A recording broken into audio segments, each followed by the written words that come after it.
తాను మాట ఇచ్చిన కీడు చేయక మానెను అంది. పశ్చాత్తాపడేది మనమండి.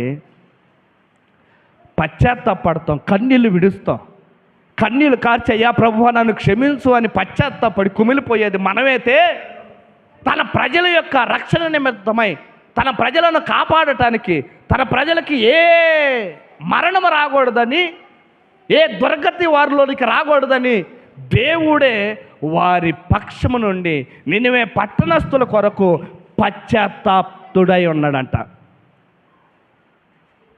ఎందుకు పశ్చాత్తాపడ్డాడు ఒక మాట చెప్తానండి. వారు వారి చెడు నడకలను మానుకొన్నారంట. అది సంగతి. ఫస్ట్ ఎలా కనపడ్డారు దేవుని దృష్టికి? దోషులుగా కనపడ్డారు. ఇప్పుడు ఇక్కడికి వచ్చి ఆ మాటలు తెలియజేసిన వెంటనే ఈ నినివే పట్టణస్థులందరూ కూడా వారి చెడు నడకలను మానుకున్నారు. ఇక వారి యొక్క క్రియలు ఎలా ఉన్నాయో తెలుసా? నీతి క్రియలుగా మార్చబడ్డాయి. ఆ నీతి క్రియలను దేవుడు చూసి పశ్చాత్తాపుడై, ఆయన మాట ఇచ్చాడు కదా నాశనం చేస్తానని, ఆ మాట వెనక్కి తీసుకున్నాడంట దేవుడు. వెనక్కి తీసుకొని నేను అసలు ఈ నినివే పట్టణం నాశనం చేయను, ఈ మాట నేను వెనక్కి తీసుకుంటున్నాను, వీరికి నేను ఏ కీడు చేయనని దేవుడు చెప్పి నినివే పట్టణస్తుల్ని, నినివే పట్టణాన్ని దేవుడు కాపాడాడు. దేవునికి స్తోత్రం కలుగును గాక. హల్లెలూయా. అంత గొప్ప దేవుడు అండి మన దేవుడు.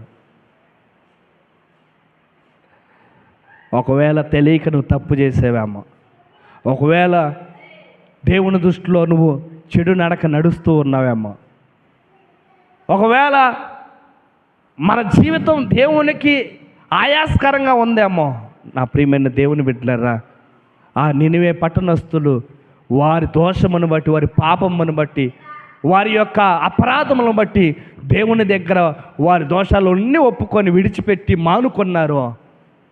మానుకున్న తర్వాత నినివే పట్టణాన్ని దేవుడు కాపాడి రక్షించినట్లుగా ఇప్పుడు మీతో చెప్పిన ఈ మాటలన్నిటినీ హృదయపూర్వకంగా మీరు విని హృదయంలోనికి చేర్చుకొని ఒక మార్పులోనికి